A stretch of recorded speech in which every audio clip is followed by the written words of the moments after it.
नमस्कार मित्र हो, मी गार्गी. माझ्या शब्दनिरंतराच्या प्रवासात तुम्हा सर्वांचं मनापासून स्वागत.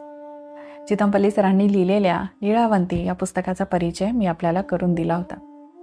आज त्याच पुस्तकातील एक छानसा लेख आपण सोबत अभ्यासू. तांबट पक्षी आणि कृष्ण पिंपळ.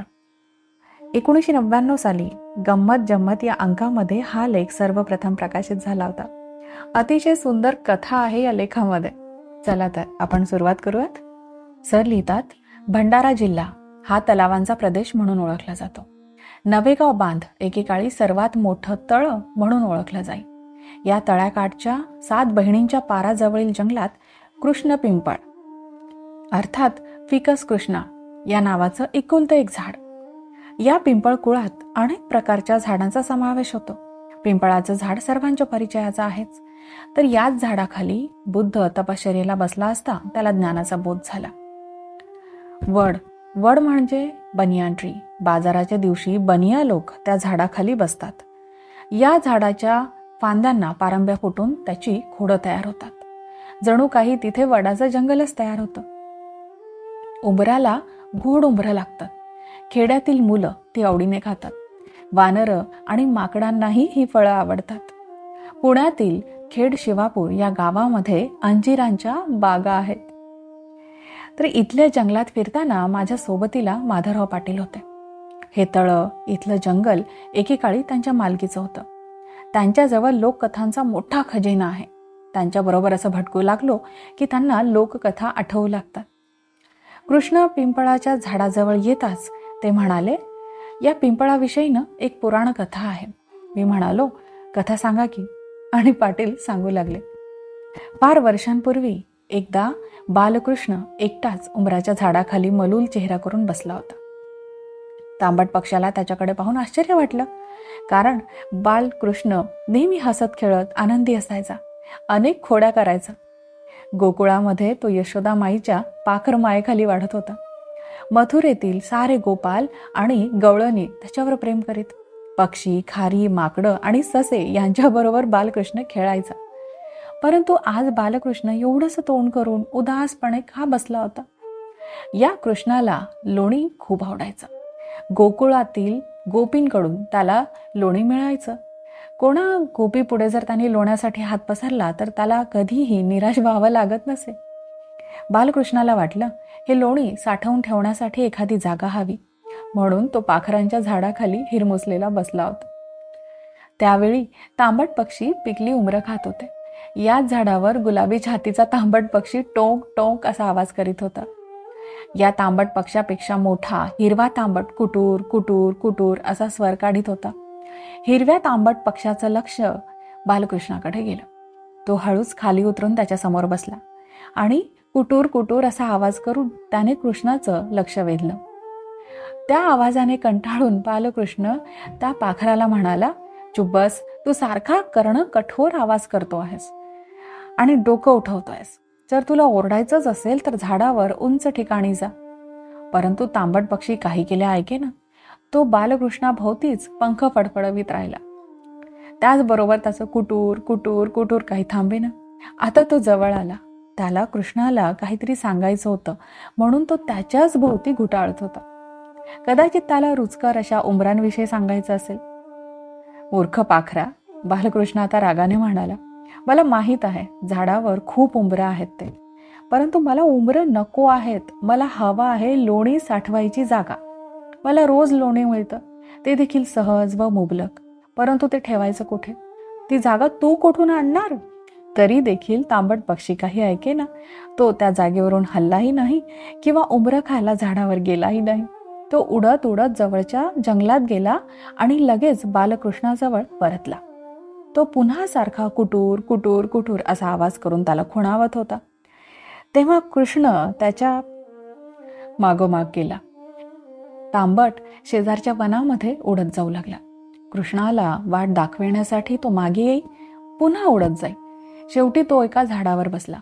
त्या झाडाला खूप पिंपरं आली होती. बालकृष्ण वैतागाने म्हणाला, अरे मूर्ख पक्षा, मला फळं नकोत, मला उमरं नकोत म्हणून तुला एकदा सांगितलं ना. तसं ही पिंपरंही नकोत.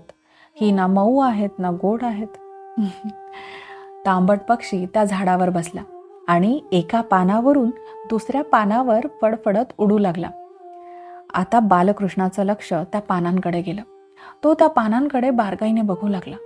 त्याला लोणी साठवण्यासाठी अशीच सोयीची जागा हवी होती. त्या झाडाचं प्रत्येक पान देठाजवळ दुमडलेलं होतं. त्या पोकळीत एखादा लोण्याचा गोळा सहज मावला असता. इथे तर अशी पानं अगणित आहेत. इथे खूप लोणी साठविता येईल.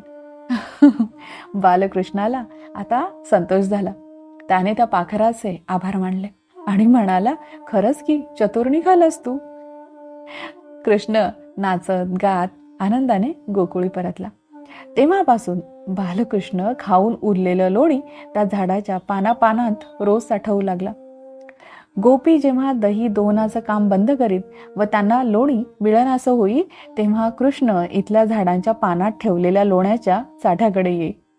बालकृष्ण त्याला लोण्याचं झाड म्हणायचा आणि आज त्याचं नाव आहे कृष्ण पिंपळ, अर्थात फिकस कृष्ण.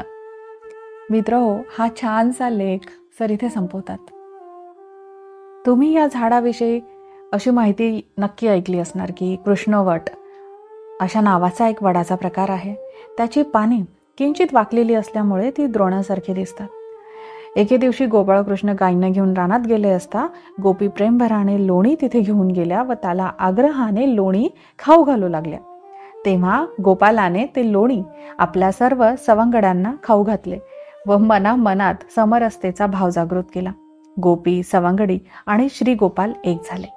हे लोणी सर्वांना वाटण्यासाठी वडाची पाने तोडून ती जराशी मुडपून त्याचे द्रोण तयार केले. तेव्हापासून त्या वडाची पाने द्रोणासारखी बनली व पुढे तशीच पाने येऊ लागली. अशी आख्यायिका आहे. म्हणून अशा वटवृक्षाला कृष्णवट असे नाव पडले, अशी ही एक आख्यायिका आहे. हा जो कृष्ण पिंपळ आहे ना, फिकस कृष्ण, ज्याला सामान्यतः कृष्णाचा बटरकप किंवा कृष्ण अंजीर म्हणून ओळखलं जातं, तर तो मोरेसी कुटुंबातील, मोरेसी फॅमिली, अंजीर वृक्षाची एक प्रजाती समजली जाते. फिकस बेंगालेन्सिस या प्रजातीशी त्याचा जवळचा संबंध आहे. हे झाड मूळचं भारतीय उपखंडातील आहे. विशेषतः भारत आणि नेपाळच्या उष्ण कटिबंधीय आणि उपोष्ण कटिबंधीय प्रदेशांमध्ये ते आढळतं. ते उबदार दमट वातावरणात वाढतं आणि त्याच्या धार्मिक महत्वांमुळे बहुतेकदा मंदिरांजवळ त्याची लागवड केली जाते. याचा वापर पारंपरिकपणे आयुर्वेदिक औषधांमध्ये केला जातो. झाडाची साल, पाने आणि अंजीर यासह विविध भागांमध्ये उपचारात्मक गुणधर्म असल्याचे मानले जाते. अंजीर अर्थात त्याची पिंपरं, तर ते पाचन विकार, त्वचारोग आणि श्वसनाच्या आजारांवर उपचार करण्यासाठी देखील वापरलं जातं. जैवविविधतेला आधार देण्यात हे झाड महत्वाची भूमिका बजावतं.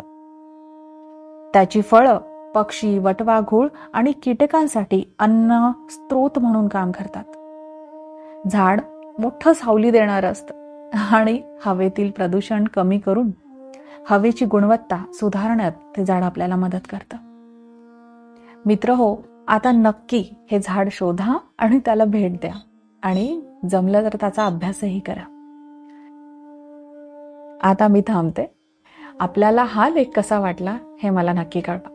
आपण लवकर भेटू एखाद्या सुंदरशा लेखासह किंवा एखाद्या सुंदरशा पुस्तकाच्या परिचयासह. तोपर्यंत आजच्या या कथेवर, या लेखावर चिंतन करा आणि भरपूर वाचन करा. धन्यवाद.